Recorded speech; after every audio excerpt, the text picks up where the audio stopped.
unidentified flying object. I'm Jack Oswald, and you're listening. This is Hudson Hamlin, and you're listening to... I'm Richard C. Hoagland, and you're listening to... I'm Art Bell, and you're listening to Dr. J Radio Live. We have an unidentified flying object.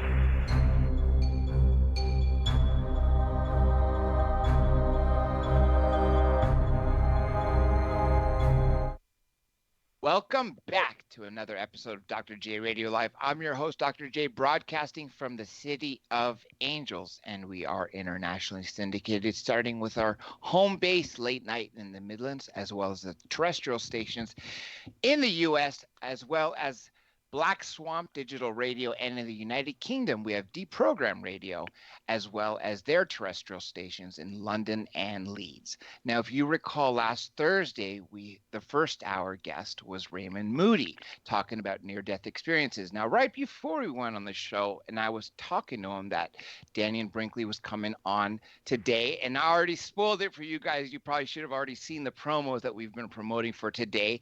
I was telling him that years ago, that there was very few people. There was a handful of people that actually talked about this. And according to Dr. Moody, Dannion Brinkley was the only one that he had recognized. But now it seems that everybody seems to have popped around with near-death experiences. I can't tell you how many books I've gotten from different publishers. And I'm not saying these people didn't have any of these experiences. I mean, a lot of people are starting to recognize what's happening. A lot of the psychics actually say if it wasn't for their near-death experiences. But the actual original people to explore this topic, and more importantly, change who they were from being whatever they were in the past to being more giving and having empathy and service to others, all those important traits seem to come about once people realize what they have lost or what's going to happen if they go to the other side having such a bad life. So with that being said, since I've already spoiled the guest's name already, and since you've already seen his promos, I might as well welcome him back. And that happens to be a good friend of mine, Mr. Dannion Brinkley. Dannion, welcome back, my dear friend. Hey, John, thanks for having me. And you were right. I was listening to your opening about Raymond. And, you know, Raymond and I, in the early years of this, because the only people who would talk about a near-death experience is people who had found a comfort zone, or they had to tell somebody. Okay, this is only, and the rest of the people kept it quiet so people didn't think they were crazy. So when you listen to near-death experiences now, and I know this is probably what Raymond was bringing out, is this. About 25% you can't believe, okay?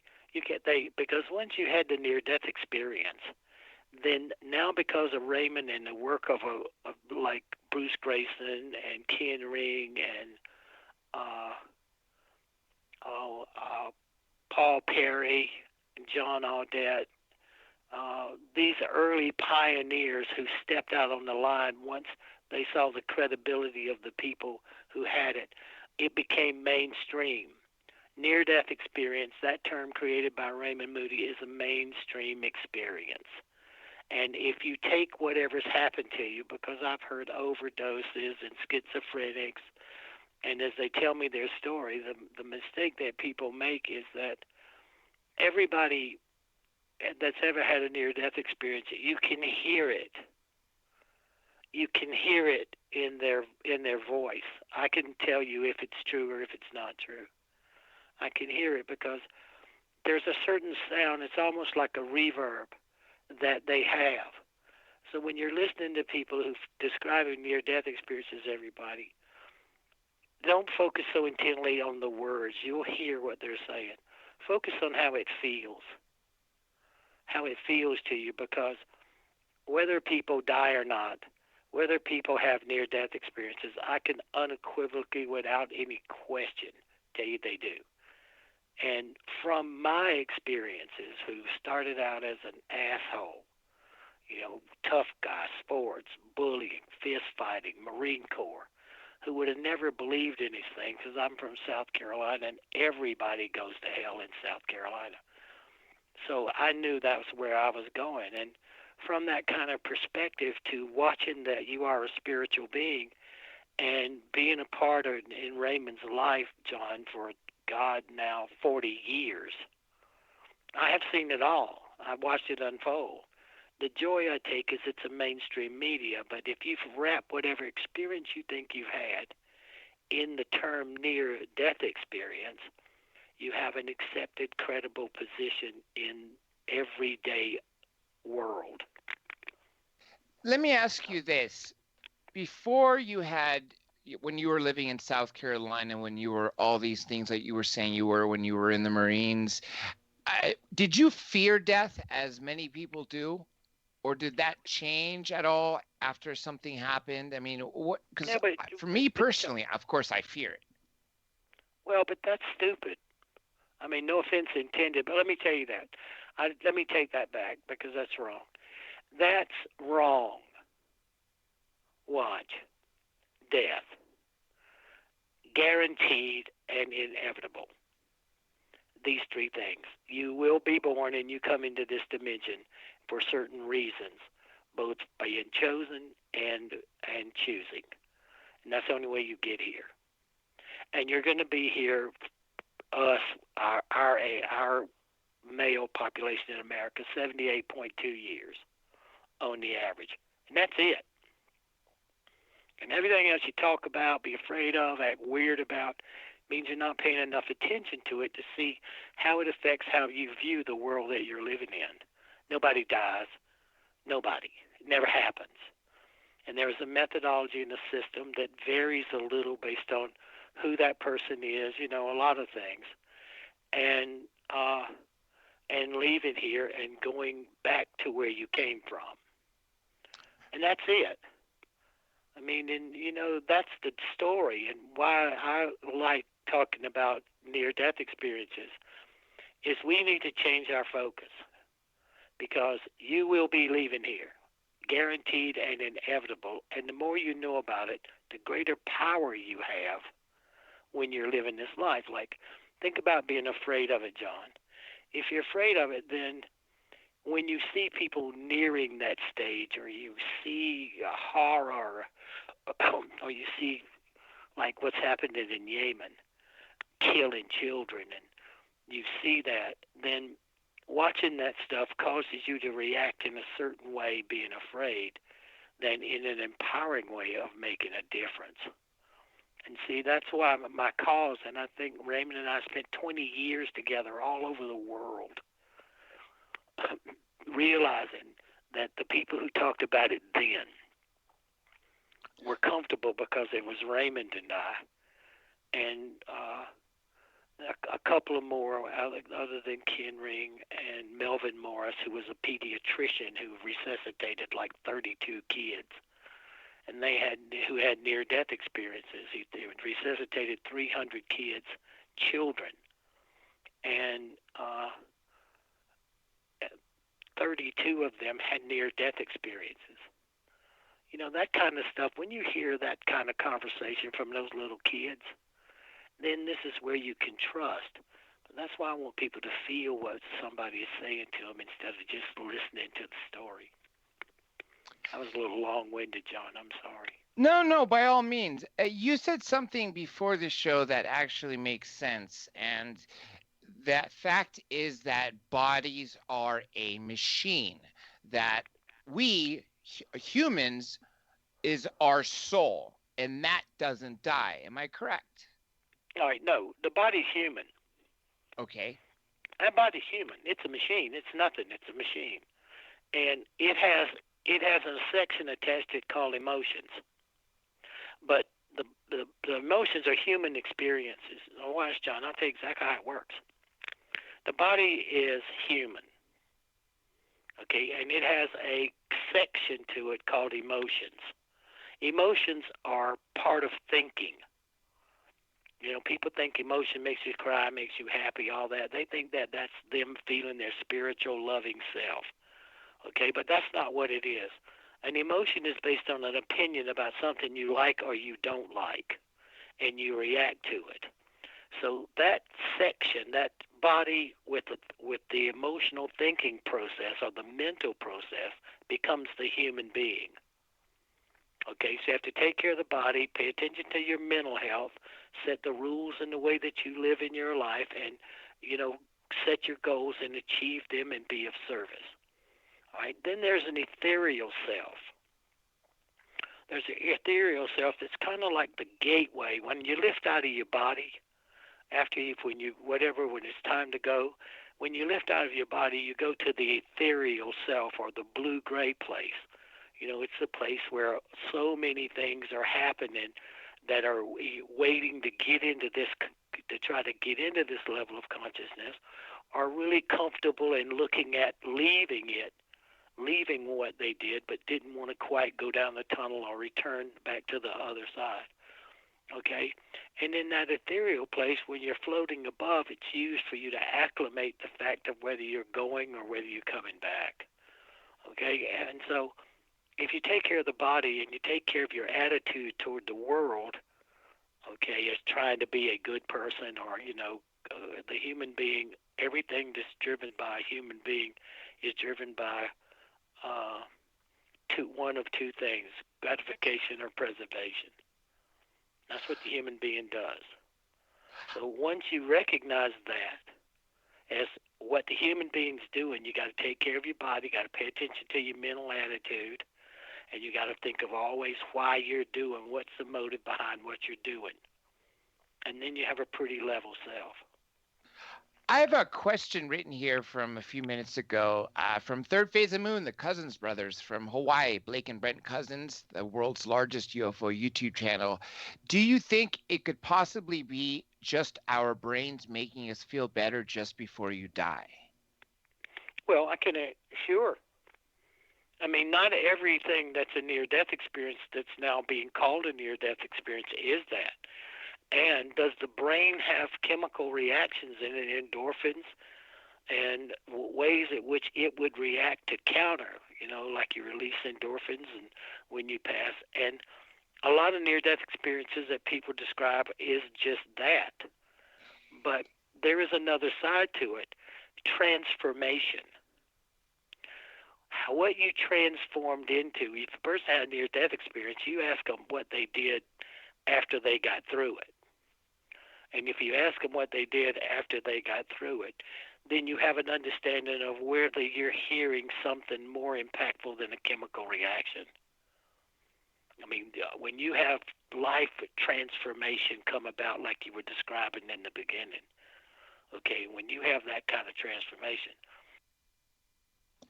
now, it doesn't really matter what you think your brain's doing. This is a different spiritual event. The ethereal part is what you're talking about, right? As opposed to what your brain is doing, the physical part. Well, the brain is operating in gratification and preservation, and then the brain of the physical body, the human being, is the digestive system.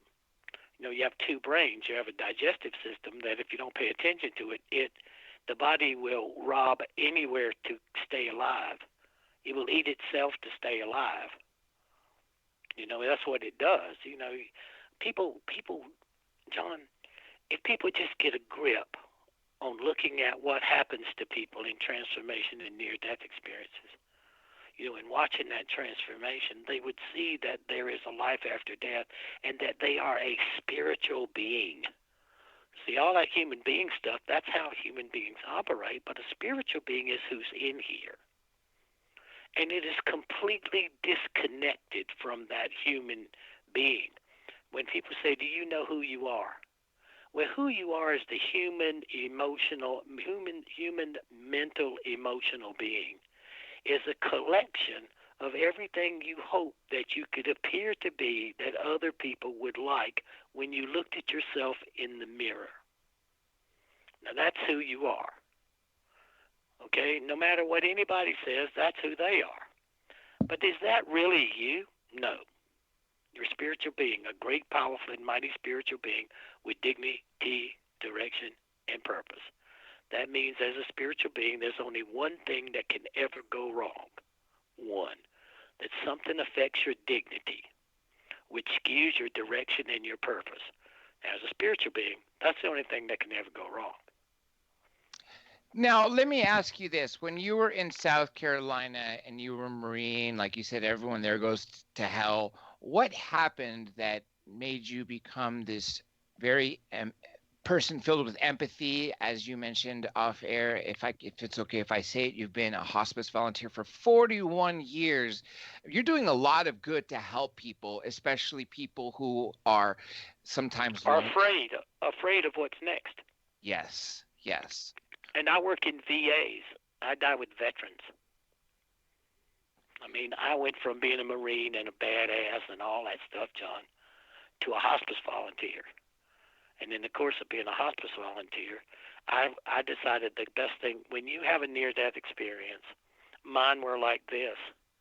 You lift out of your body and you can see what's going on below, and you see it completely different, because what you see is not what your limited optical nerve would see. You know, your brain sees everything upside down, and it only has, based on the light spectrum, it only has 0.004% of detection. Of all the light that you can stand outside and see, you detect 0.004% of that light spectrum that's out there. So it's limited. Very limited. Yeah, it's nothing. You don't see crap. You know, and so when you look at that point, all right, and then you see what happens is when you lift, you look and you see things in a broader spectrum of its color spectrum of how it emanates energetic patterns, because everything's energy. I mean, think of this: the atmosphere. You got an atmosphere, a stratosphere, and an ionosphere, and two subspheres. Okay, and it's electrical. There are 48 patents on weather modification in the U.S. Patent Office. How to modify weather when you see chemtrails and all that. There's a patent on that in the Patent Office. You can punch it up and read it. So when you look at that and you see it from the blue-gray place or from the ethereal place, when you see it, you see more of it. Okay? And then here's what happens. You see your entire life pass before you in a 360-degree panorama, and you've missed nothing. Nothing. You've seen everything. And I used to say, you know how many hairs was in the nose of the doctor who pulled you from your mother? And you know it all. Okay? And then you watch yourself from a second-person point of view as if you were your own best friend. And it's a place where the spiritual being that you had returned to being, not John, but that real spiritual being, that great, powerful, mighty spiritual being. You recur. That's who you're becoming. You're not focused on being Dr. J. There's another person that turns and looks at this life experience, and you see the sense of humor. I mean, if you have your best friend looking over your shoulder at your life, they're going to tell you how funny or stupid that was or how smart it was, and you see highlights of your life. And then you become every person that you ever encounter, and you feel the direct results of your interaction between you and that person. Number one, no one gets away with anything. Number two, the universe is fair and just. No matter what anybody hurt you, you're going to feel it. No matter how much, when you gave joy and happiness, you're going to feel that. And then at the end of that, and this is a Dannionism, it's if God couldn't come today and God sent you, in the life you just reviewed, what difference did you and God make? So from that point of view, I've had 3 and part of another near-death experience in 4 of these experiences that I've had. But the Dannion point of view, if God couldn't come today and God sent you, if the life you just reviewed, what difference did you and God make? I was a tough guy, Marine, combat. So I decided that the greatest thing that I could do to serve that would become a hospice volunteer in the VA. And I became a hospice volunteer in the VA. I am against war, and I think it's insane, and I see that no one is designed to fight that stuff unless they're crazy. And I watch and help them terrified PTSD. I watch and help them go from this world to the next. And in the course of that, Catherine and I and some really great friends, we built the Twila Brigade, one of the largest end-of-life care volunteer programs for dying veterans in American history. And I have 41 1 years of being a hospice volunteer with 33,000 hours at the bedside of people passing, and I've been with 2010 going from this world to the next, and 346 taking their last breath. That's called transformation. What was it that happened 41 years ago that started you to become a hospice VA, a volunteer hospice VA at that too? Well, I was sitting on the edge of the bed in my house, with talking on the telephone, a Princess phone, because my girlfriend had bought it, and I was talking on the phone, and I got struck by lightning. Lightning came down the phone line. It struck me in the side of the head. It went down my spine. It welded the nails of the heels of my shoes to the nails in the floor. It threw me in the air, suspended me in the air, and slammed me down on the bed. The ball of fire that came through the room burnt my eyes where I couldn't see, and I was paralyzed and could not move. Then I lifted out of my body. And in the pain of being struck by lightning, when you look at that kind of pain, and not being able to move, to all of a sudden lift out of your body and describe that ethereal place, and I could see, and I could move, and I was not in pain. And I was watching myself lie across the bed. I saw Sandy came down the hallway trying to resuscitate me. The guy who was on the other end of the phone came, and he was a medic in the Navy, and so he knew what to do. And they went next door and they called the paramedics, and they came to get me. But I remember the last thing was in the ambulance, and the guy said, he's gone. And at that point, I looked over my shoulder and looked down at myself, and then this tunnel forms, and I start down it. And I'm comfortable, and it's right, and I come in that place of where we go home to. I call it the Crystal Cities, and there's levels of consciousness that you acclimate back into as perfect and as orderly and as unfrightening, and there's no such thing as hell. Because if anybody was going to go to hell, it was me. And where I came from, John, mine wasn't religious. I didn't form it in religion. I was looking at how it has, and I was studying it, because it took me 2 years to learn to walk and feed myself. And I laid in a bed for 8 months, Wow. wet in the bed, thinking through what this all was, with more pain, and couldn't get up, and I could finally crawl, and I had this experience, and I was living in fundamental USA. If you told your doctor that you had a near-death experience, he'd tell you that's something you need to talk to your preacher about. And if you told your preacher you had a near-death experience, that preacher would tell you something that needs you to talk to your psychiatrist about.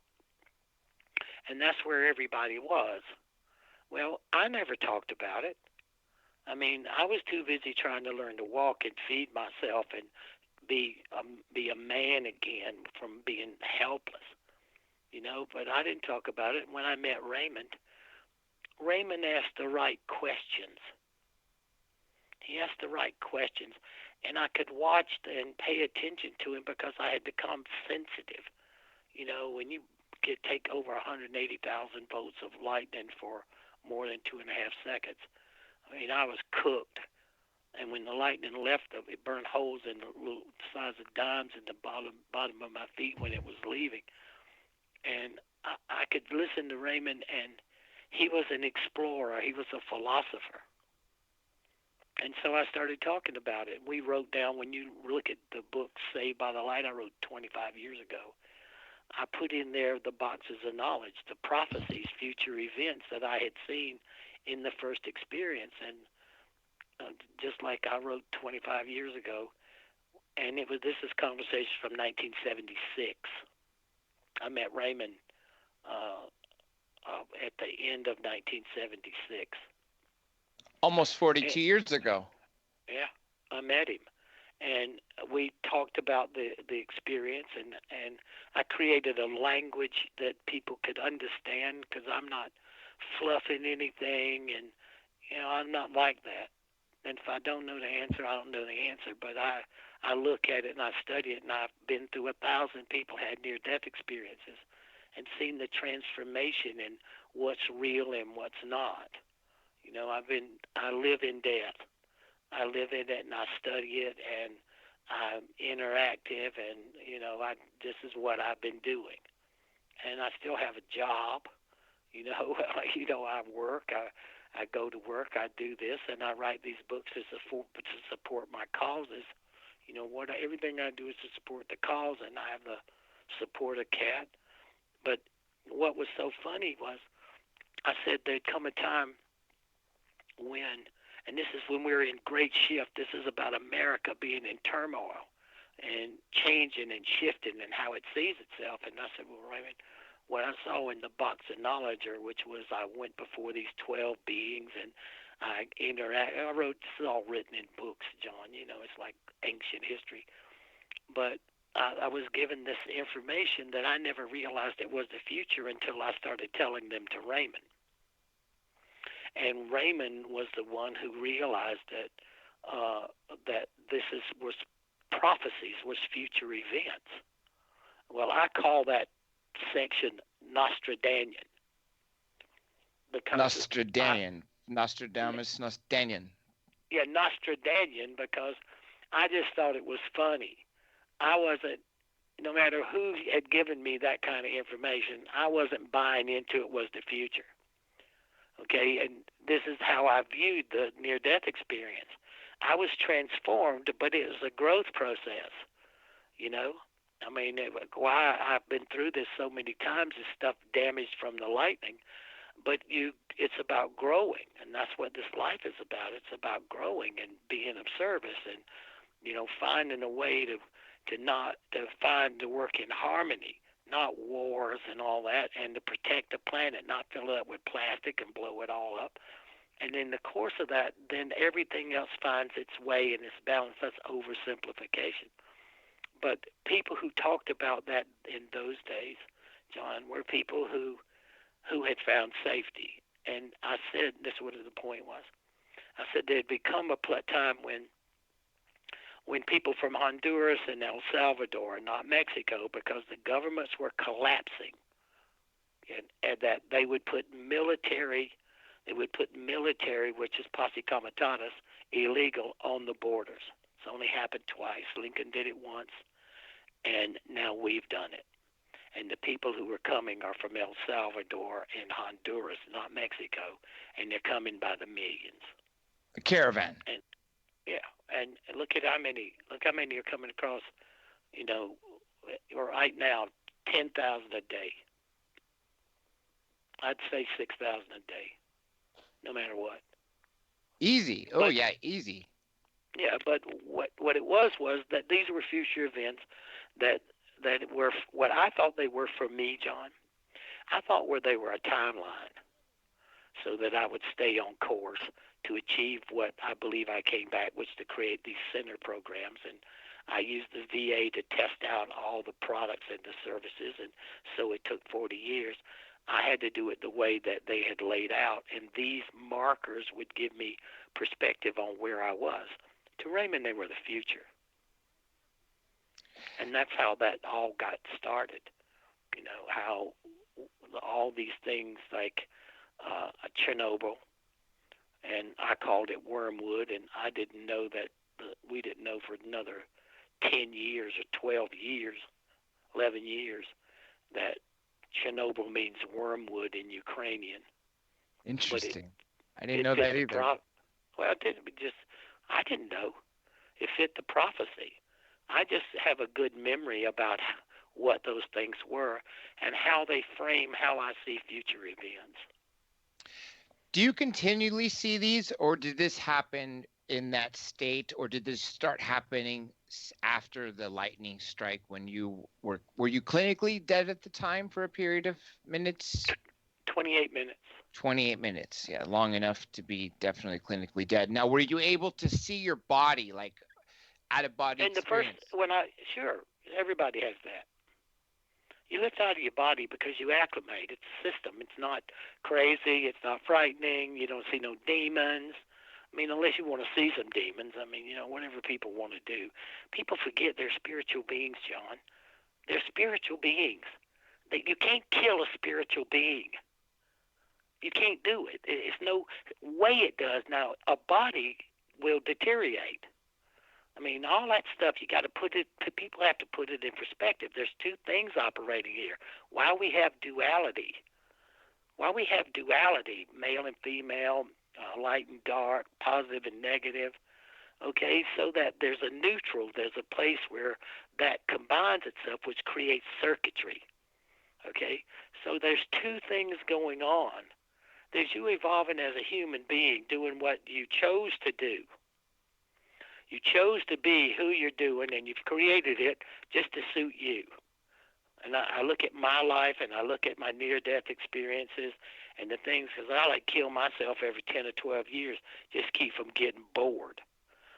Okay, because I know you don't die, nobody goes to hell, and that stuff is basically nonsense. It's nonsense. So being afraid of something that's guaranteed and inevitable is not stupid. That's what I apologize for. It's just an incorrect perspective to use on something that's guaranteed and inevitable. Speaking of the prophecies, so you mentioned wormwood, which ended up being the Ukrainian word for, or Chernobyl was the Ukrainian word for wormwood. Wormwood, and it's fit.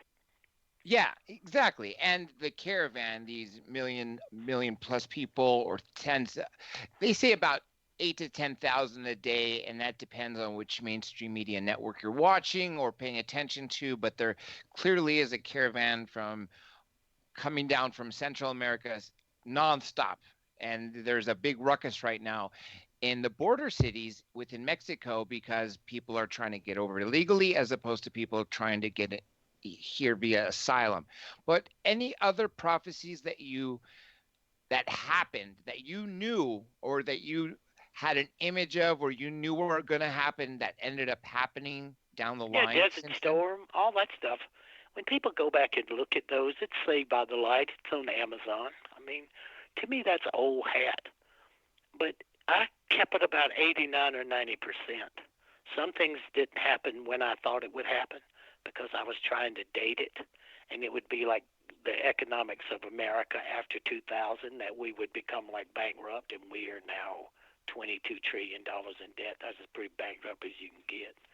And that how the Desert Storm would come about and how the advancements in medicine, that energetics and medicine would come into being, that people would learn looking at quantum of who we are, that even the physical being, the human being, is electrical.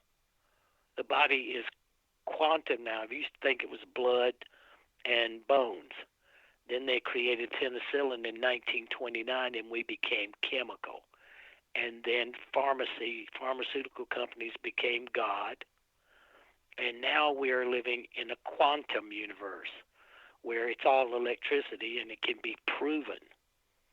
So what's happening to people, John, is they're not moving past the meat and bones, and they're dependent on the pills or that pharmaceutical companies sell to compensate for what's going on, so they become chemically driven.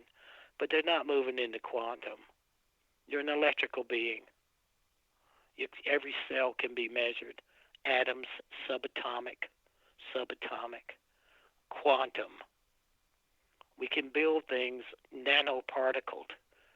Every cell has nanoparticle receptors for absorption, and it converts stuff into energy using what appears to be a chemical reaction, but it's an electrically composed interaction.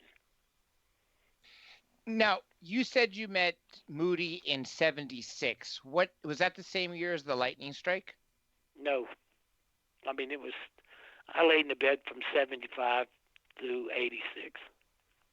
Gotcha. Because you said it took you 8 months to learn to walk and eat again, which is something that we were talking before is actually I'm having to deal with a close family member is trying to sort of deal the same thing, but not to the extent of you are.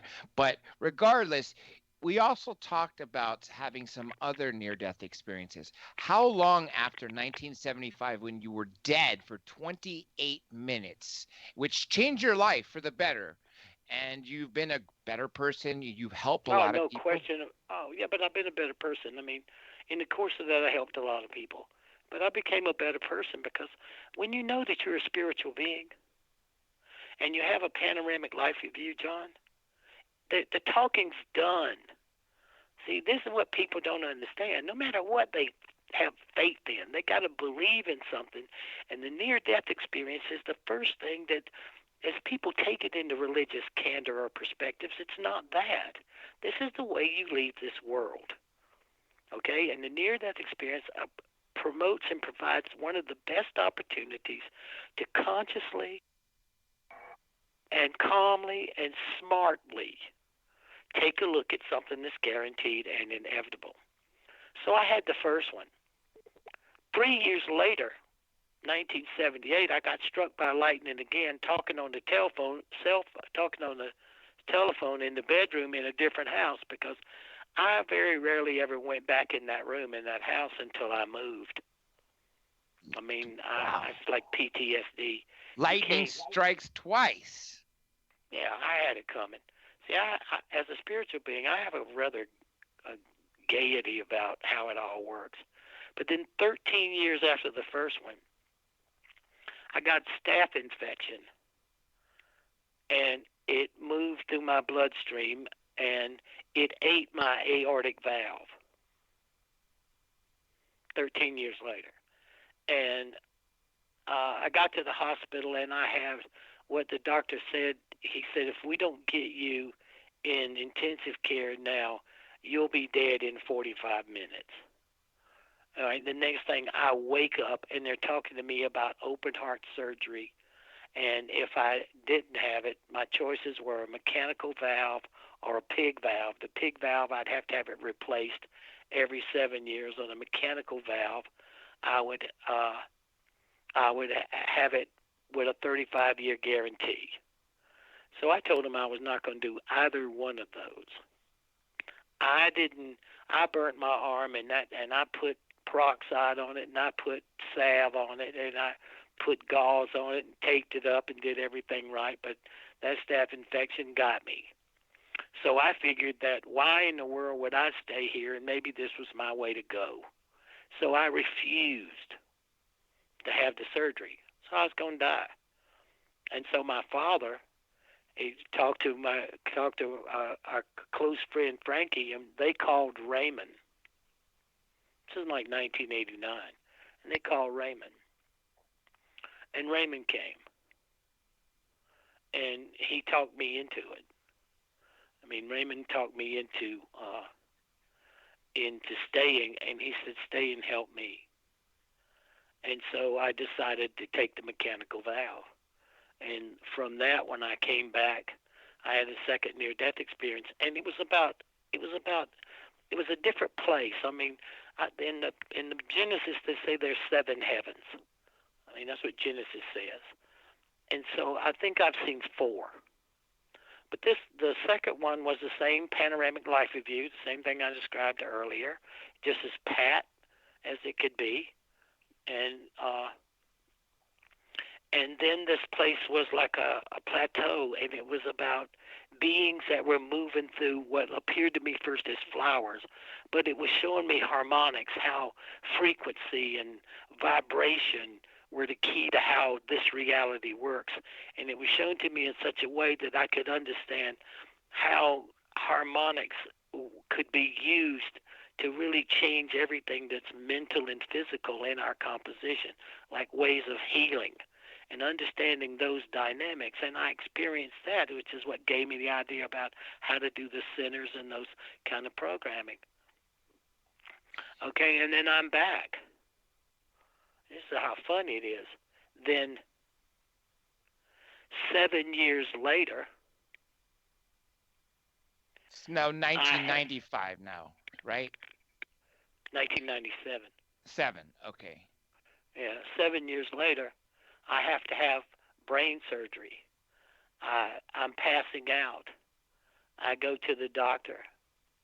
I have 5 subdural hematomas explode in my brain because when you have a mechanical valve, you have to take blood thinner, and the blood thinner I was taking was rat poison. And what Tylenol for pain and Coumadin or sodium warfarin for blood thinner strips the blood vessels in my brain. So I had brain surgery. And I had an experience that was a little different because instead of floating above, I was standing at the end of the bed watching them shave my head and put it in a cradle, and then watching them to start drilling the holes in my head because the doctor said that I couldn't make it. I was under too much pain, and my brain was bleeding, and it was forcing my brain to the side of my skull, and I couldn't function. And that's when that was when Art Bell, one of your old mentors, when Art Bell came and did his radio show from my hospital room. So funny to think back about that. And this time, when I stayed in the what I call the blue gray place or the ethereal place, I stayed there longer. And I became so curious because I used to think it was a passageway, John. You know, you just go through there and you acclimate, and then you turn to your spiritual self. But I saw that there is more to it. You know, there was more to it. And then, that's 1997. So you come to 2018. Recently. Yeah, 6 weeks ago. I get really tired, and I was getting really, really tired. And I kept working on our new project, our book, and building the website to try to get more information out to people. Because if we don't pay attention to these kind of subject matter, we're going to lose even more control of our own personal lives, since healthcare is going to be a driving issue in this next 2 years. It's going to be a driver. 10,000 people turn 65 every day in America. And 10,000 people will turn 65 every day in America for the next 19 years and 1 month. That means the future is being created right now, today, on how we take care of ourselves and people turning 65.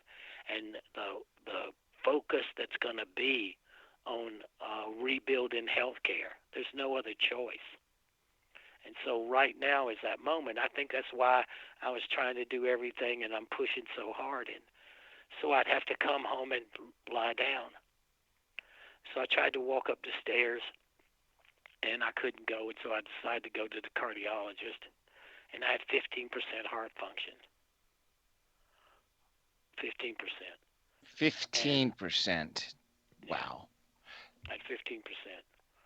And they put me in the hospital, but I was because I've been through so much, struck by lightning, open heart surgery, brain surgery, then to crack my chest open again, but the valve was breaking down. It'd been in there 29 years.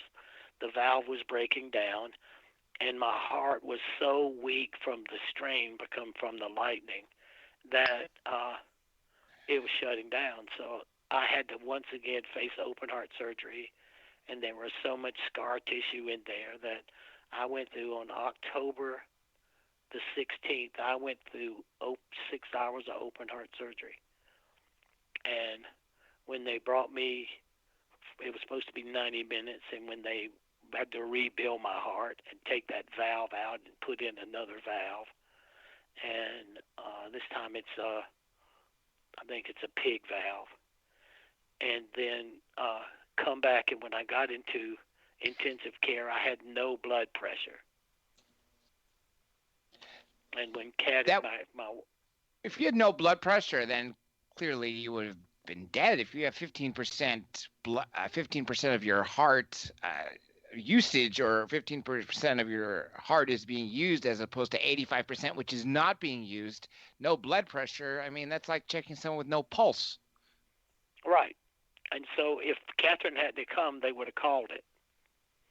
And I hate this word miracle because I've heard it like 900 times. It's a miracle I made it, and I'm really weak. I'm weak now.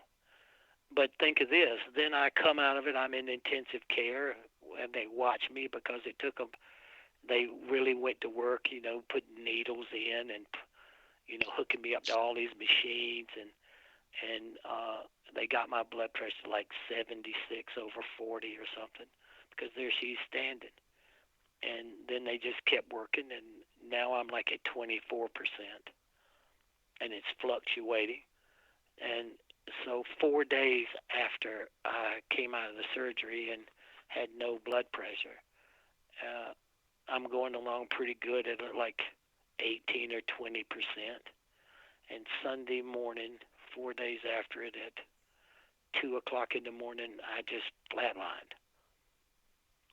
Bam, gone. How did they revive you?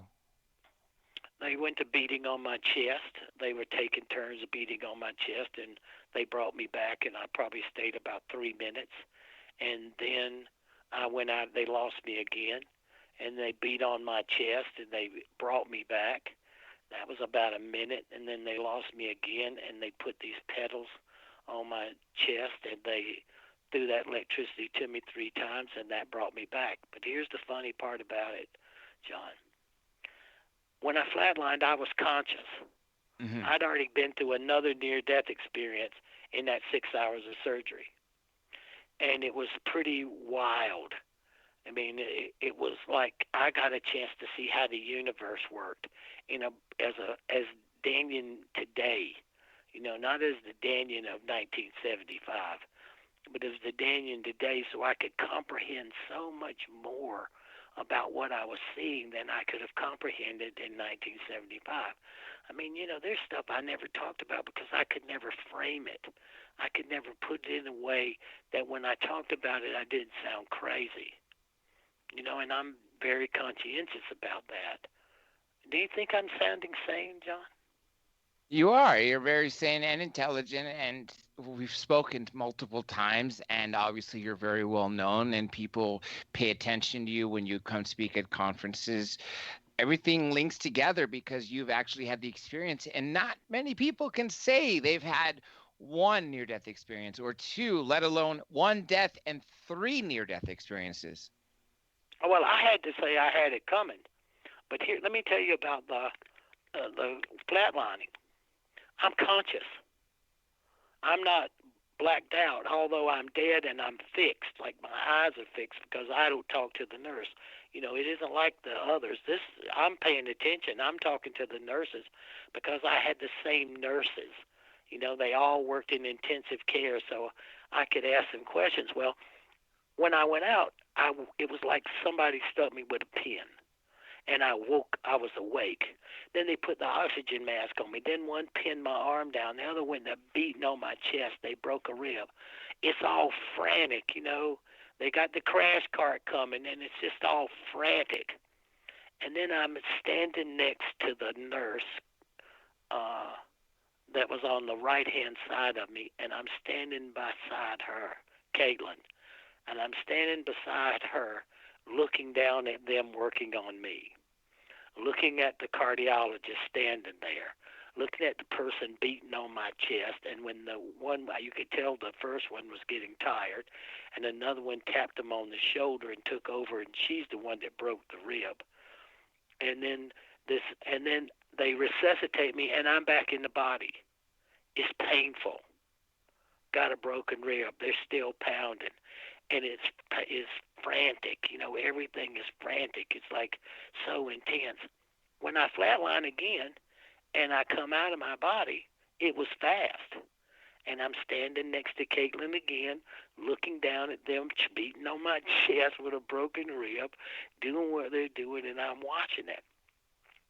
And I'm just paying attention to what's going on. I'm not thinking I'm being clinically resuscitated. I'm not thinking that. I'm not even trying to observe exactly what the reasoning behind them for them to be working on me, that I was dead. This is not something that now, because of what I know, I wouldn't even have thought about it. I wouldn't have thought about it. But when that electricity hit me, I was back. Okay, I was back. But the wild part, John, was this. Bleeding coming out of my body when I was flatlined was fast. And it was like slow motion. And it wasn't slow motion, but as I looked at what was happening to me, if I focused on something, I got to look at that event. You know, I could just watch that event and see everything else. But it was like slow motion in me watching it. And when I was going back into my body, I was coming through these dimensions. It was like passing through, and I call it rainbows because that each color represented another dimension. And I came in lovingly and peacefully. And then it became frantic again. But once they had saved me, everybody kind of let the adrenaline slow down as opposed to what they were going through.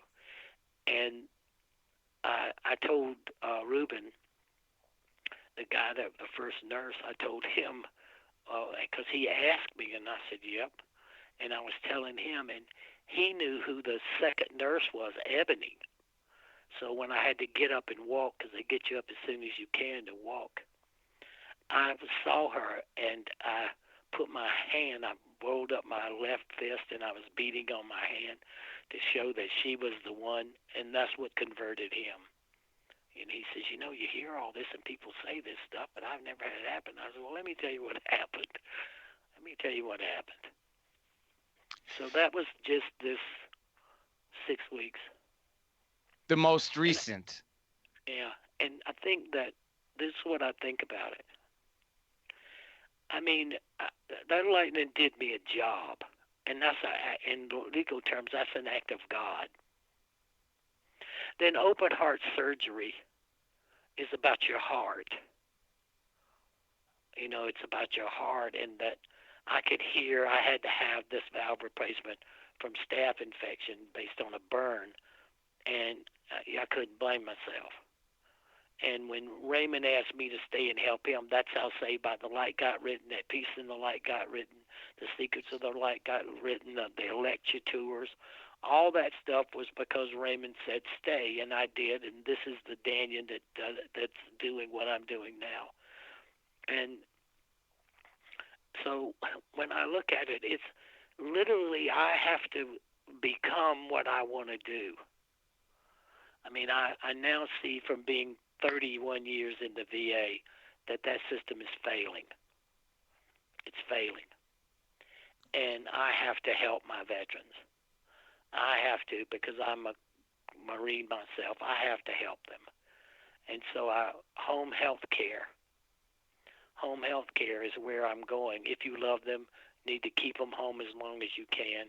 And then to be able to provide a trained program to help people at the bedside so they can take care of their loved ones and know how to handle it, know what to watch for, know what to look at, so that they're in a place that everybody wants to be home, and when they're there, they can have that place and that perspective. And not only on top of that, I helped push to get in the last funding bill to the VA a way that if someone is a volunteer and they're coming to give the person a reprieve, the person that's taking care of the caregiver, they get paid by the VA. And I helped push that bill through and to get it signed by the president.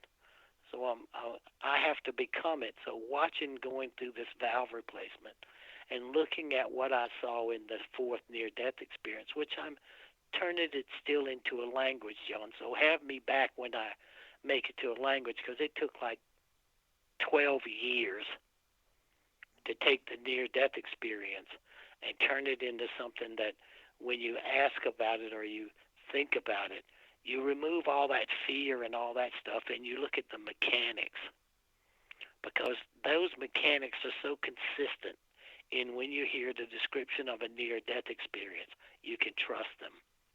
And everybody's is a little different because we're all uniquely spiritual, dynamic beings. You know, and I hope everybody goes to DannionandCatherine.com and watch how we are innovating this site again, and to come along and participate with us. And they will. And we have so much more to talk about. We're going to take a quick break. Everybody stay tuned. We got another full hour with Mr. Dannion Brinkley and all the enlightenment and things he has to share that will make your life better. Stay tuned. We'll be right back.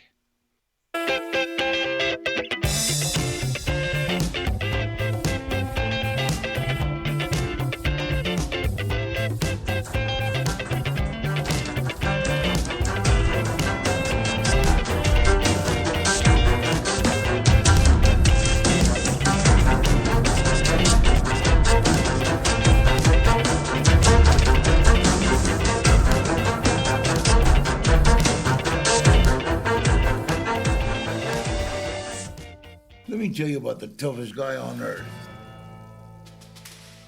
He does the work of 2 jobs, but only gets paid for one. He's tough enough to feed the man that gave him a lifetime of nourishment. He has the crazy strength to lift the man that raised him up without even flinching. That's right. No employee of the month bonus check here. This guy, no. This warrior will always be by his father's side, even if his dad will hardly remember. Good luck finding a gym to train for that. If this guy isn't the toughest guy on the planet, then I don't know who is. Caregiving is tougher than tough. From the author of Silent Steps and Haunted, Finding an Explanation for the Unknown, comes a story so chilling it will haunt you for years to come. Krista is a young woman escaping her past, running away from her family, her traumas, and her God, hoping to find a new life in a different town. But when she is forced to make a horrible choice, she comes to realize malevolent entities have controlled the true darkness she has been a part of. That is when her real terror begins. Penitence is disturbing and evocative. It will tear down the walls between what is real and what is nightmare. Penitence is the new novel by the man called the new master of speculative fiction, Ira Robinson. Find it and all of his books at his website, originalworlds.com. So how was work? It was 1,300 hours. My math class, room 302, was in the trenches. Davy Roth had it the worst. Fractions were coming at him left and right. He just didn't get the damn things. 2 days ago, I tried to teach him what 1/4 of 1/2 was using different sizes of blocks. Yesterday, I tried again by dividing a pizza. Both missions failed. Oh no. But today, I was ready. I created a combat math game where the only way to beat the enemy is to out-fraction them. Davy conquered every last denominator. My game was so successful, the principal is deploying it to math squadrons all over the school.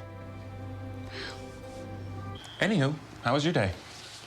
Oh, today my boss treated the office to salad wraps. Salad wraps. I know.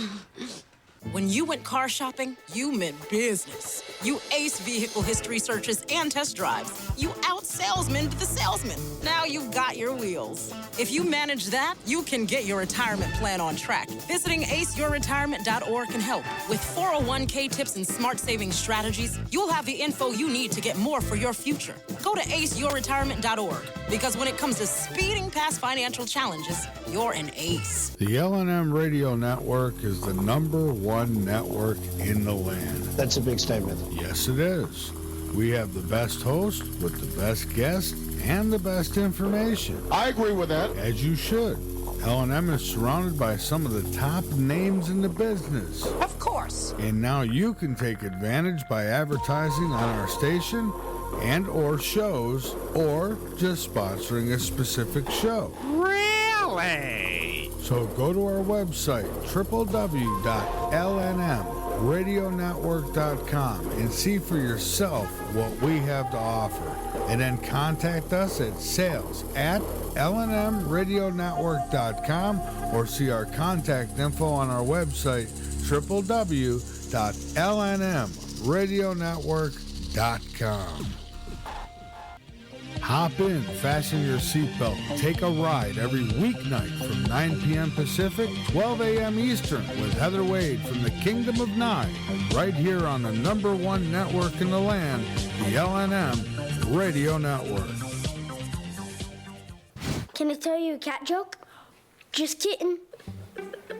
Why did the girl ask the mushroom to dance? Because he was a fun guy. What do you call a pig that knows karate? Pork chop. Why was the basketball court all wet? Why? Because the players kept dribbling all over it. Can I tell you another one? So how does a tissue dance? Put a little boogie on it. What's Beethoven's favorite fruit? Banana. What is a boxer's favorite drink? Fruit punch. Dad joke. Corny, groan-worthy, but also one of the simplest ways to share a moment with your kids. What did the buffalo say when he dropped his son off at school? Bye, son. So take a moment to make your kid laugh, because dad jokes rule. Make your kid laugh today. Fatherhood.gov. Brought to you by the U.S. Department of Health and Human Services and the Actors. Shining light of truth.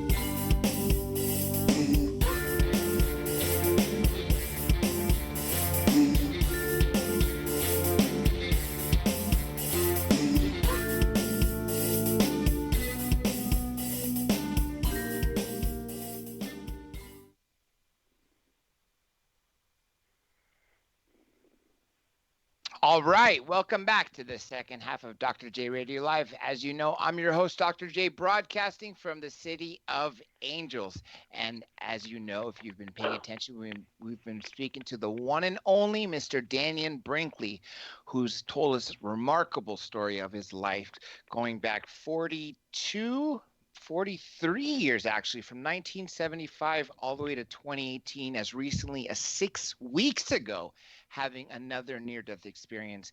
And he's still a loving, caring man and is obviously doing a lot for this world, especially helping his fellow brothers and sisters in the United States Armed Forces, because he himself was a Marine. Now, Dannion, I have a couple questions here that came through during the break. I'm going to ask you. They might be back from several minutes, but one, let me read this to you directly. It says, how long was he on blood thinners, and why did his doctors put him on them? Okay, I was on blood thinners for 29 years. And why your doctor put you on there? Because a prosthesis valve, which is made of metal, the blood will clot. And because it's metal, the blood would clot on it. And if it clotted on it, then I was dead. I would die. So you had to take blood thinners to keep the blood from coagulating and clotting on the mechanical valve. 29 years. Here is another question. Oh, that was from Pam Brettenberg. This is from Jennifer Malik. Did he ever see the light that is talked about when others have gone through this? And did he hear or see God? Okay. Been to the light every time. Every time it was basically the same structure. Everybody's is a little different because you have the tunnel, you have lakes, you have meadows, you have the nature of the comfort of your loved ones or relatives. You know, these are the basic methodology that most people go through. So you pass through the light every time. I never saw God, but I felt the presence of God over there, back home.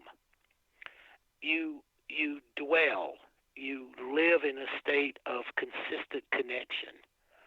The joy of being home, John, is that you feel that you are recognized. You know, you always hope that God's going to love you or care about you, but that comes with the deal. The divine essence, or not so much God, but that divine essence that is the prime mover of everything, connects with you once you've had the panoramic life review. It connects. It's there. But I don't think I could handle seeing God, even as a spiritual being. Maybe even in this last one, I don't honestly think that I could. I could handle seeing the divine essence, but I could feel it. Because, you know, some of the stuff in this last experience, just 5 or 6 weeks ago, I have to think it through, because I could see a extraterrestrial possibility based on conversations I have with my wife, because the only person I really talk it over with at first, Catherine. I can see things that I would have never thought about, John, how the possibility of a nature of our spiritual selves interacting with what we would call dimensional or interdimensional beings. I mean, I'm going to say that because I would have never in any of the other three put that into a perspective. But I have to put it in there as I start to research and understand what I saw and what I felt and turn it into words. Now, these non-terrestrial, extra-dimensional, or extraterrestrial beings that you said, did you see them or did you feel them when you were on the other side? See them. Can you communicate with things? You communicate it. When I used to tell people that once I got to the Crystal Cities, you are all things. You don't. What makes people want to come to the third dimension, to come here and put on these three bodies? You know, the physical body, the mental body, and the emotional body. To put on these three bodies this is the only place, John, you can touch things. You can hold something. You can be separate.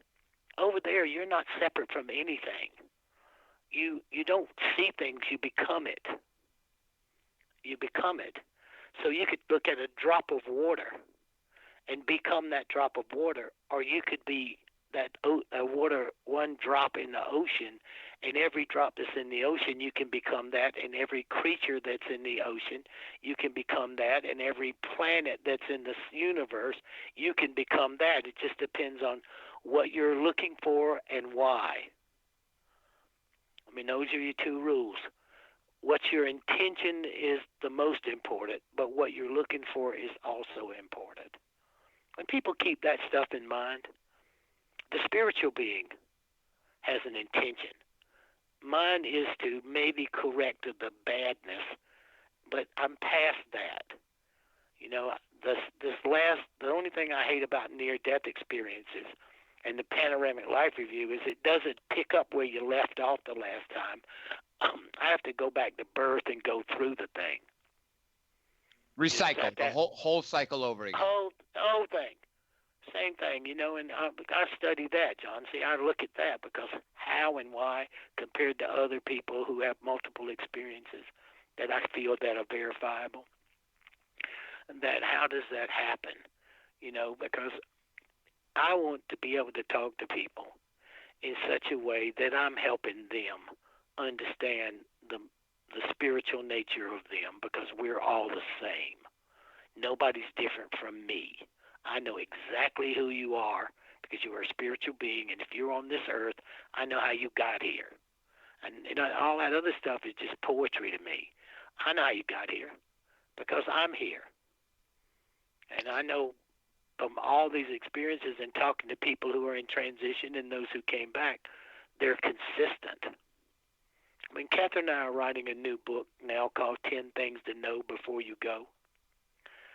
And it's me making fun of everything.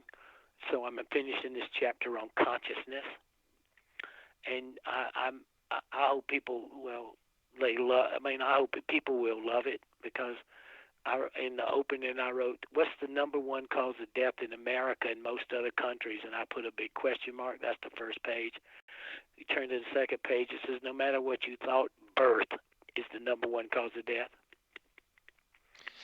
birth is the number one cause of death. You turn to the third page, it says, remember, if you're breathing, you're leaving. And if you just took a breath, this book is for you. And I break down the 10 most important things that I think people should know, because they have to look at themselves from a spiritual point of view. Because the cycle that we're in now, like that December the 21st, 2012, the only people thought that was the end of time was white people. Nobody else thought it was the end of time, because the Mayan calendar is cyclical. It means another cycle was going to happen. And then which cycle was it? It happened to be a major cycle happening. So we're in the 7th or 8th year of a brand new cycle of transformation. This is where we are. So what I wanted to try to do when I talked to Kat about it, because I'm empathetic, John, but I'm not emotional. And she's emotional enough for 9 people.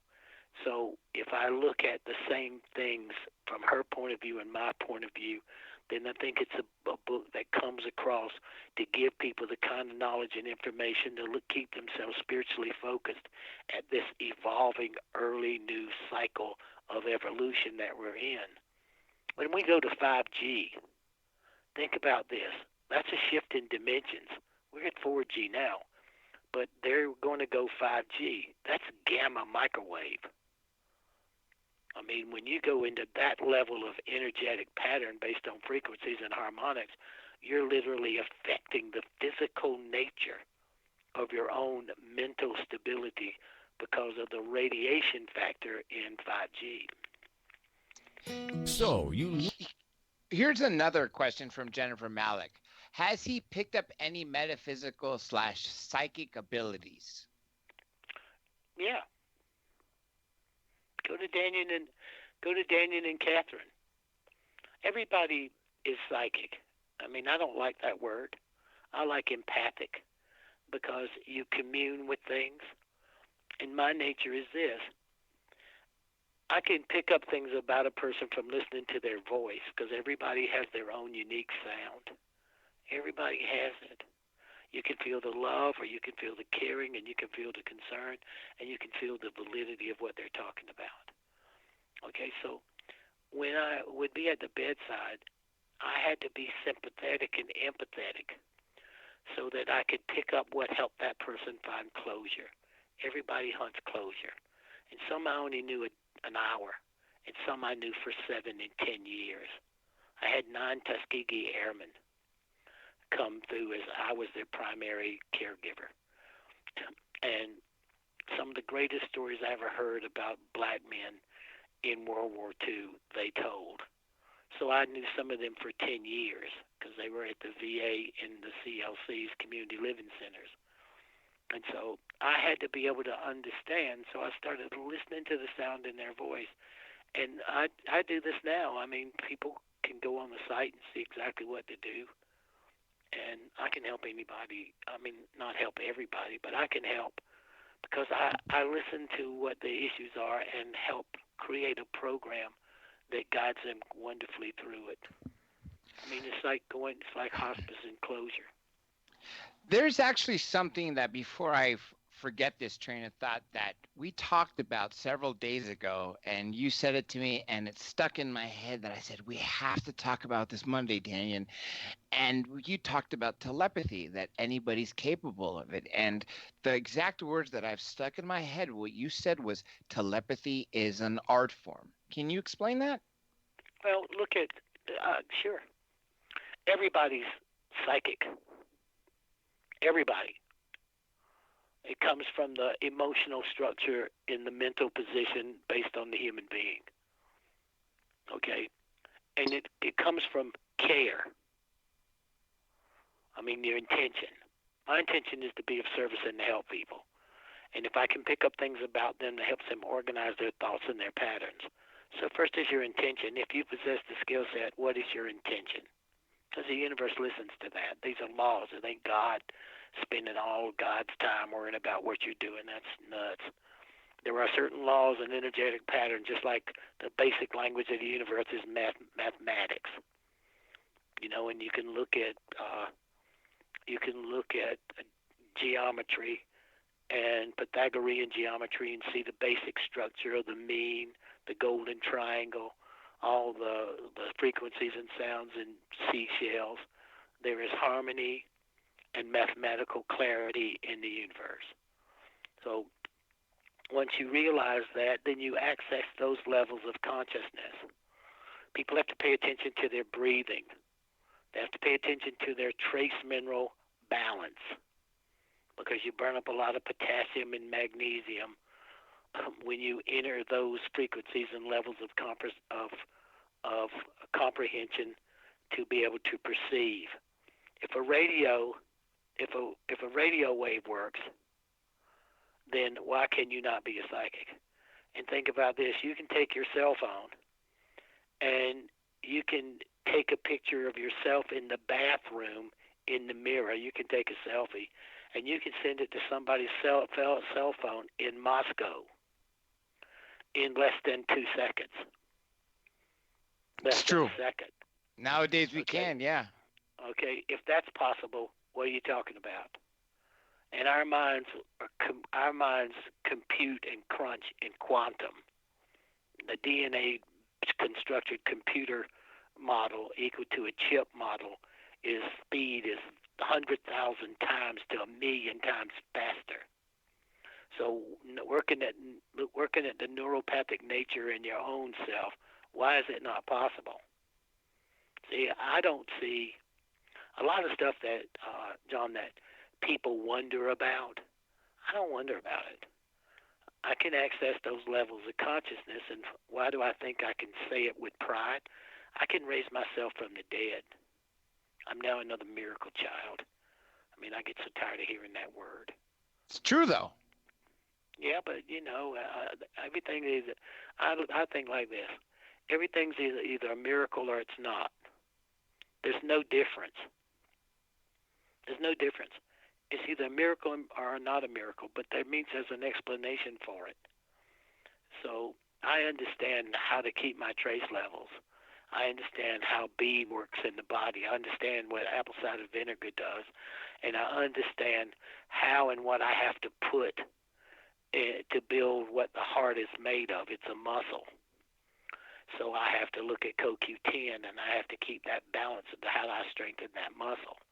And then how do I cure and I help close my chest so I can raise my arms, and how I, based on the fact that they broke a rib, it pulled a rib out in my back, which increases the amount of pain I have to live in.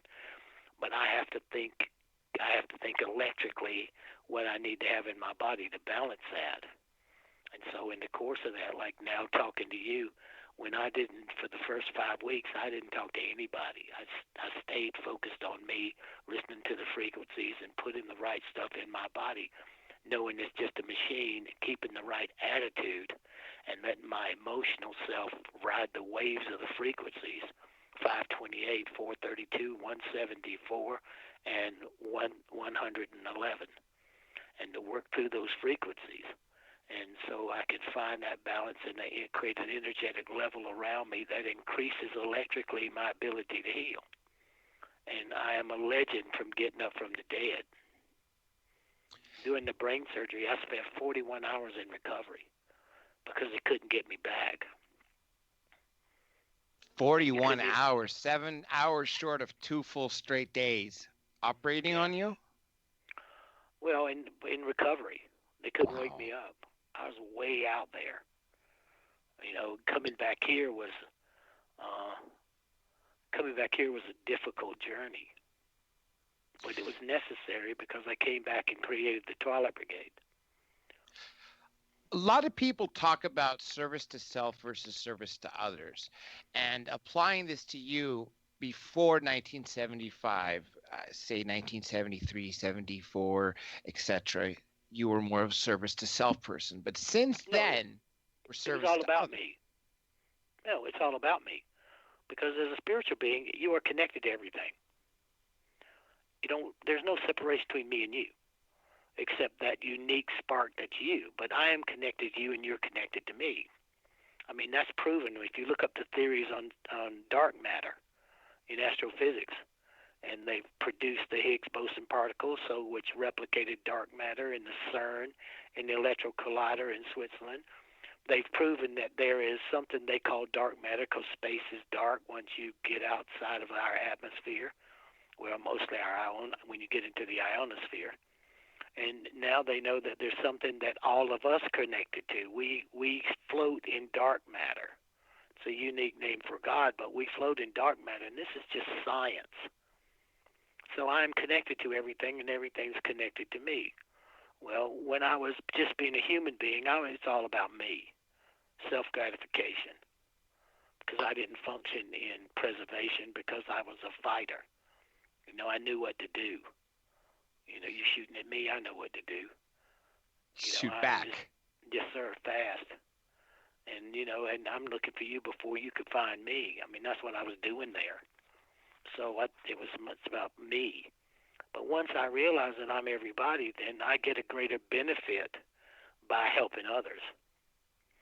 I mean, so much more comes my way and comes to share, to be with me. I mean, I'm having some problems, and I hurt, and it's tough.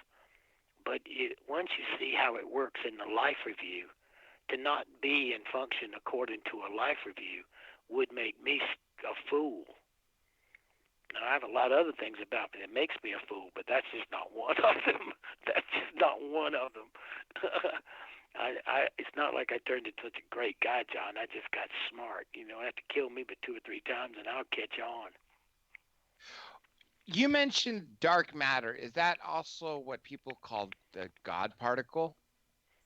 Yeah, well, that's the Higgs boson particle. A guy I think it was a German in the early 30s who came up with the theory, but in 64, in 48, there was a guy who took up that theory of particle, negative charge particle. And then there was another guy, Boson, who took it up in 1964 to 68. And it became, the nature of trying to figure out what that subatomic level of consciousness or nature is that holds it all together, since if you look at the definition of gravity, there can be no way. You measure gravity by a radio wave, and if things fall at 32 feet per second, then the definition of gravity does not operate. Nobody can tell you what gravity is, John. It's true. Nobody. It's true. At least not on this plane. Yeah, nobody, because it's a harmonic. It's a frequency. It's where a frequency and a variable ratio comes into harmony, and that's what it is. And so they knew that. They knew that from relativity and some of the works of Niels Bohr. They knew that. And then Planck came along in 1801. So when they created the CERN, the electronic collider, they have proven it. So not only is there a God, she has a name. Her name's dark matter. It's made up of quote-unquote God particles. Here's a few other questions that I've gotten. Some relate to something you said earlier. Dimensions as colors. Can you explain? Okay, but I want to thank everybody that's sending in questions. Thank you. Okay, because then I can talk about stuff that interests you. When I was looking at, the thing that was most important to me was coming out of the body from all that franticness of people pumping adrenaline trying to save my life, coming out really, really fast. It was abrupt that I was standing next to Catlin, that I was standing next to her. Okay, but going back in, I knew coming out, I had passed through these levels of consciousness. I mean, I passed through these dimensions coming out. But because I was not attached to adrenaline and the human, mental, emotional experience, because that's when I got back in the body, when I wasn't attached to that, I could see going back in, I could see that I passed through at least 6 or 7, I think 7 layers, not just coming back in, because I could see it in a slower, more focused viewpoint. And I gave them colors. I just used that term because I could tell the difference by the hue of the level. You know, it had a different hue to it, not that it was not one color, but each level of consciousness had a different hue to it. You know, you have pastels to dark red to, you know, heavy red, and depends on what hue that color is. Does that make sense? The darker meaning what would you say the darker as opposed to the lighter would be? I think that how deep you focus into that dimension.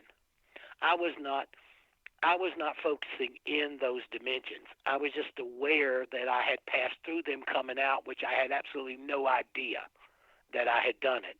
And then I was aware that I had passed through them going back in because it was a more easier, lighter, pleasant trip coming back in than it was coming out. Now, how can people change to be better humans to each other without going through near-death experiences or other horrific experiences? That's another one. Look in the mirror and pay attention to your motive. And spend your life paying attention to other people's motive. People have intentions, and intentions evolve into motives because everybody's either trying to self-gratification or self-preservation. And all the electronics that we have around us today makes us seek gratification. You know, the Kardashians have 12 million people on Instagram. Yeah. Okay, so, but you know, that's a distraction. That's to keep you from integrating and reacting to within yourself as a spiritual being. Because if you take a nature and to keep drawing people out into their humanness, that human being side, then you negate that it's a spiritual person that has a goal to achieve here also. There's nothing wrong with all that stuff. You keep it within reason. You know, you keep it within reason, but you have to pay attention to that you're a spiritual being, and you have to commit that that's your journey. Okay, because how people change, you don't need to have a near-death experience. But if everybody was going to go to hell, I'd tell them I went to hell. I don't have a problem about it.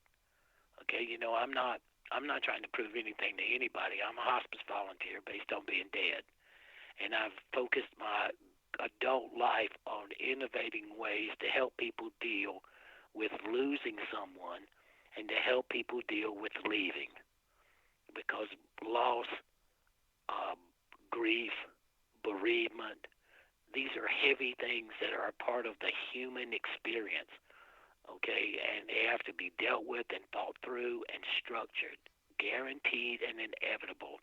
You will be a hospice volunteer one day. No matter what you say, anybody that's listening to this program, you will be a hospice volunteer. Well, if it's guaranteed and inevitable, it's about someone you love and someone who loves you as your first priority. It's not about you. Once you know that that's the truth, then your whole nature changes. You know, your whole nature changes. Everybody wants to do something for somebody for a reason they don't understand, or that they're trying to get a certain gratification from it. The reason that they don't understand is that's the spiritual self looking at it, and without using these systems and techniques, you do not become aware of it unless something tragic, dramatic, or amazing happens to you. You know, I would have never found this way, John, if I haven't gone through the first one. And I think I went through the second one because I had become so jaded at why people say they're doing stuff and what they really are doing. People think that they can fool somebody. Well, the Panoramic Life Review says you can't do it. It doesn't happen. You're going to be every person that you ever encounter and every action that you ever had, good and bad, you're going to be it. Well, after that first one, I didn't have a lot of good stuff, John. I mean, you know, I was about me. I didn't have it. And once I got so resentful and that's the only word I could use. I needed to have open heart surgery because I needed to open it wider. And based on this last one I just had, because it's caused by the one that I had the first time, it means I have to open my heart even wider. I mean, that's what it means. I have to open up even wider because I'm not jaded, and I'm in the way I wanted to take the Twila Brigade I could evolve it into something so great within the system, but the system is collapsing.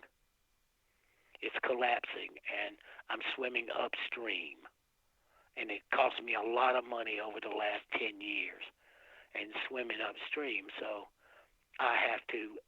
they had to stop me.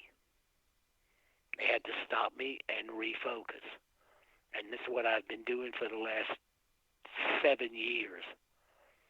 And now it came to time, instead of holding on, I had to stop and refocus. So there's always reasons and understanding from a spiritual point of view of why and what's happening to you. I am not a victim, and I don't think like a victim. So I look at the philosophical nature of why it would happen and what the real reasons are based on the life review. And once I had this last life review, it's easy to see I wasn't paying enough attention to trying to prove I was right in a system that literally is collapsing even as I show them where they're making their mistakes. And they still are doing in the system. And I needed to be stopped. And I need to pay more attention to the real personal things that are around me that fighting upstream had distracted me from it. Here's another question. This is from who's it from? This is from Adam Keene. Adam. This is, how would you define finding our conscious? I felt I have known about higher conscious before I was even old enough to store memories. I would support that 100%. Okay, now you have to look at why, Adam, you blocked out. See, you choose to come and you're chosen to come.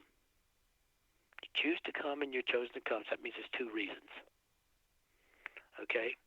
You won't fail what you were chosen to come here to do. You won't fail that. You wouldn't have the chance to come as a great, powerful, and mighty spiritual being with dignity, direction, and purpose. You wouldn't have got here. They send the best. And then it's what you wanted to do. What you wanted to limit your knowledge of your unfoldment of your divine self. You set up boundaries so that you would operate in that frequency, just like hearing. You hear 0.0008, no 0.0008% of the sounds that's going on around you right now. 0.0008. So think about how you've limited your universal connection to that cosmic nature of yourself based on just understanding your vision and your hearing. But how do you get back to that connection so you gain access to better achieve your goal? That's the question. Well, you have to realize with the invention of electricity, direct current, and alternating current, you create a diffusement of the wave, of how alternating current works based on the wave. You have waveforms of how current travels, alternating waveform. Then what you have to do is you have to drown and surround yourself in frequencies. The esophageal frequencies, 528, 432, 174, 111. They're frequencies. You can go on YouTube, and they have them for 9 hours, and it has a little New Age music over the top of it, and you play those frequencies, and you sit down and you use those frequencies to meditate. I mean, in our house, 528, we play 24 hours a day, 7 days a week, because that's that connective frequency. If you come here, it's 24 hours a day, and it's really, really low. And in the bedroom at night, we play 432. You know, and we get them off the internet, and then we have Saved by the Sound, which is a website we're constructing right now so that people can come and access those. And then once you do that, Adam, you begin to restore your connection. Because mostly when you sleep, if you play it, then the body drops down because you leave, nobody stays in their body when they're sleeping. Then you have those frequencies that you can ride that takes your ethereal spiritual self back to the source, back to that connection. Now, I'm going to go back to something you told me several days ago, and correct me if I'm wrong, Dannion. You said you've lived 5 times but died 4 times, or if I reverse that order, died 4 but lived 5. Can you explain that to the listeners? When you've been out here in the world, when you, God, look how many lectures and shows. I mean, God, Adam, thousands. But when you look at it, people used to say, wow, Dannion, you've been dead 3 times. Okay, or now you've been dead 4 times, near-death experiences. I said, well, that's not nearly as cool as I've been alive 5. The fact that I keep coming back, is it more important to me than I had to go through all that just to understand? I would have listened to me somewhere along the line. I would have listened to me. Okay, and that's the only confidence that I can take, whereas until this last experience, I would have said I would have never listened to it. I mean, I wouldn't have listened to this. This has all been craziness to me. Voodoo. Adam asks again, can he comment on music changing to 440 hertz? Sure. It was created by the Nazis. Oh, didn't know that. Okay.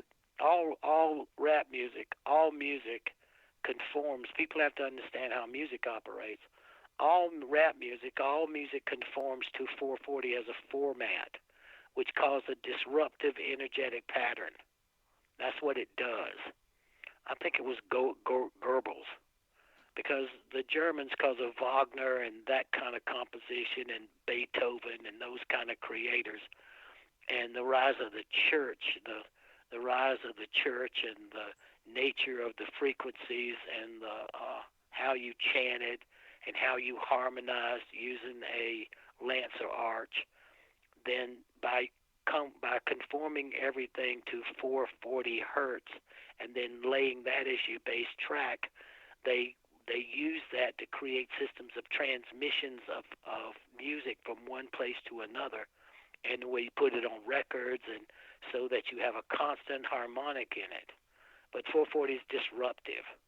It affects the patterns of the DNA and the frequency that the body works at. 442 is the harmonizing frequency. So the Germans came along and we took it up because we put fluoride in toothpaste. Yes. So that we could calm the masses. There is absolutely no legitimate proof anywhere that fluoride affects your teeth. None. Somebody made it up because some Nazi invented it to put it in the water in the prison camps. And what it does is it plaques the pineal gland, which slows your emotional connection to your spiritual self. That's the science. The pineal gland, as other people mention, is your third eye, the antenna that connects to everything else, right? Everything that's not in this physical world that you're feeling and touching, things like your sixth sense, right? Yeah, I mean, I agree to that. I mean, there's a lot of that stuff that comes from religion, John. The pineal gland is that walnut-looking thing in the center of your brain that I believe is your third eye, and that it operates from that. But I think that your appendix and your gallbladder have a lot to do with the storage of that kind of energy and the access to that kind of energy.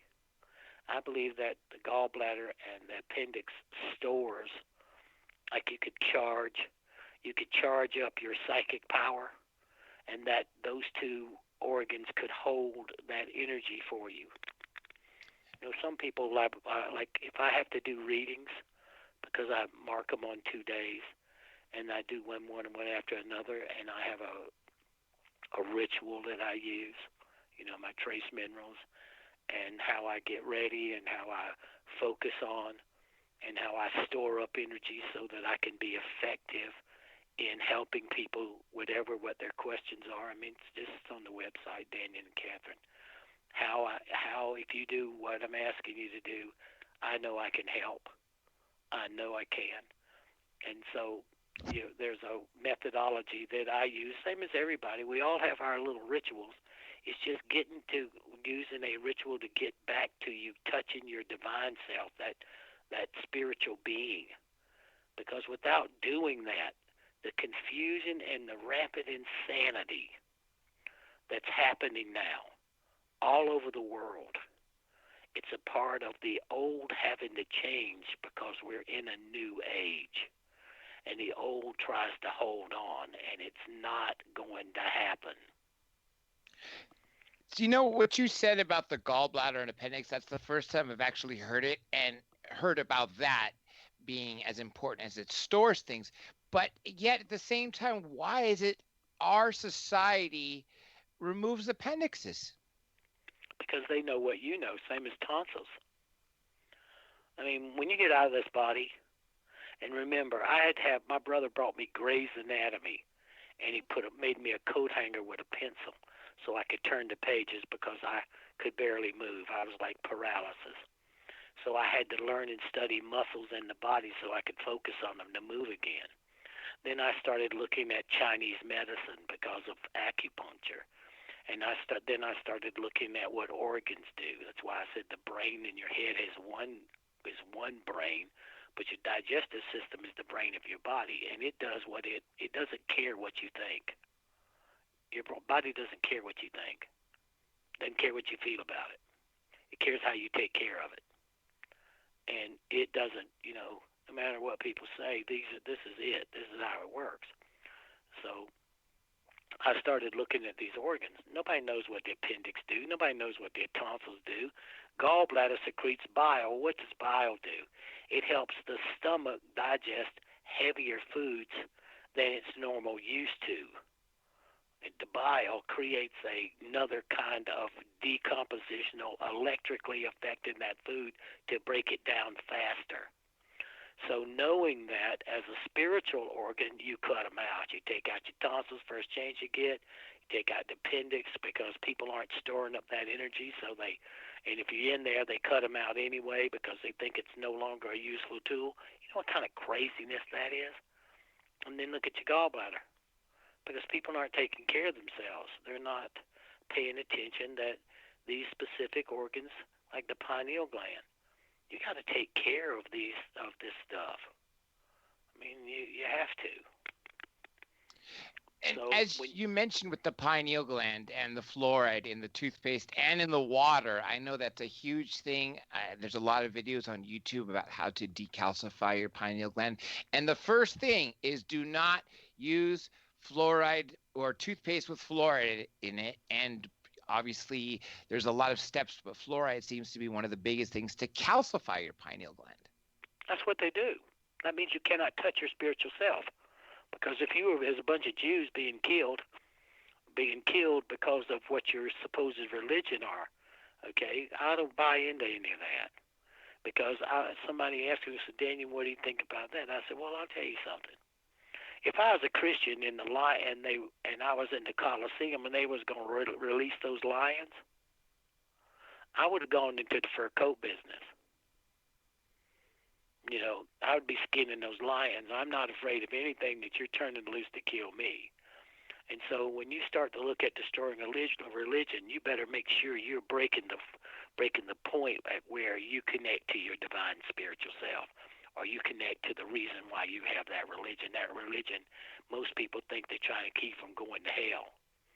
Okay, but instead of why you have that religion that's the system or methodology used to connect to the divinity that you hope one day to stand before and be brought and allowed into the heavens.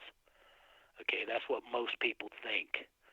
Well, thinking in that term, in that consciousness, then by producing a chemical that plaques and coats that that receptor or that receiver, like a radio, that receiver from getting messages from its divine self connected to the divine source, you better figure out a way to block it. So when they brought the paperclip, when they brought all the Nazis over here in Operation Paperclip, they just brought their pharmaceutical giants. Look at these companies. Look at Bayer, who bought Monsanto. That's right. I mean, they're the makers of all this kind of stuff. So when you brought them over here, the scientists said, well, you put fluoride in the water, you make it sound like it's going to fix your teeth, you put it in everything because the gums absorb better, you catch on it, you rinse your mouth out, that means it gets under your tongue, and then it absorbs even faster. Give me a break. And every bit of this is absolute truth and scientifically proven. You're absolutely right there. That's and especially with your experiences, and that's what I was going to say. We have a couple minutes left, and we've already talked about this throughout the entire time. But for those people who caught it late, obviously, if they must be living under a rock if they don't know who you are or have not read your books, especially since you've been, New York Times best-selling author. One of your books, I believe, sold 20 million copies. I think all of them. All of them are New York Times bestsellers. No, all of them together. I don't know exactly how many they sell, but it's in those numbers. And one of them was created into a movie of the week for Fox, right? The first one, was it Saved by the Light? Yeah, one of the highest rated television movies in history. Now, this is just a quick statement, I guess, for those atheists who are still non-believers who think that, okay, we live, we die, and that's it, nothing else, no soul, no consciousness, nothing else. What one statement would you give to all those people? Boy, are you in for a surprise. Well said. Well said. Well, Dannion, I want to thank you, of course, for doing this show. And as always, I want to welcome you back again. And I'm thankful for you giving me the exclusive of what happened to you 6 weeks ago, and more happy that you're still here and able to help the souls. Now, we've talked throughout the show about your websites. DannionandCatherine.com is one. Let's talk about your books, your other website. You said this, the Sound of Music. Where did I write it? Mention them all. Now is a good time to plug everything in. Okay, the first one was Saved by the Light, At Peace in the Light, Secrets of the Light. And now I think that 10 things to know before you go will be electrical and audio. I think it'll be a Kindle and an audio. You could download it. I think that more people riding in their car and more people sitting in places can pull out their phone or pull out their pad and read a book, or download it and burn it onto a CD and play it in their car. At this present state of where we are in America, in the world, better than I could do a book.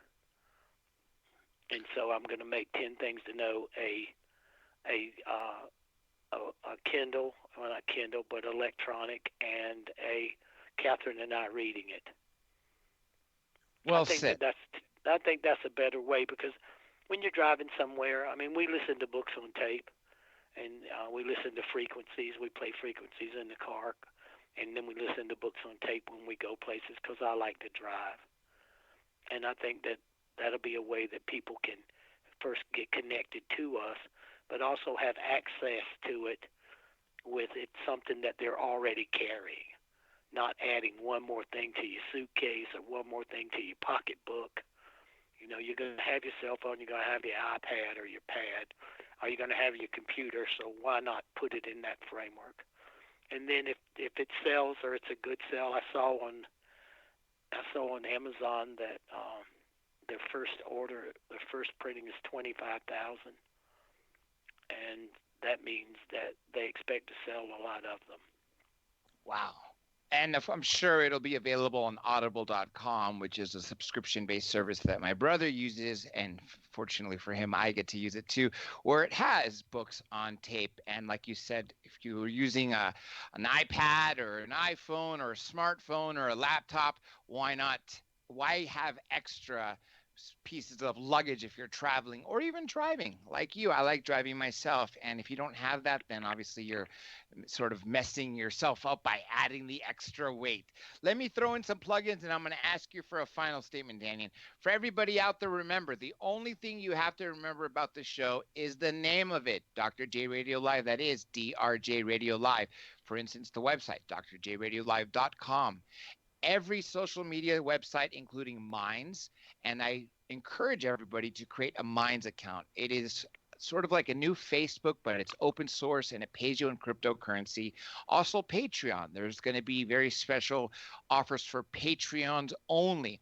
Facebook, Instagram, Twitter, Flickr, Tumblr, Pinterest, YouTube, BitTube, you name it. It's all at DRJ Radio Live. Now, before I finally sign out, I'm going to go back to my friend one more time and say, Dannion, one final statement for other people. What would it be, my friend?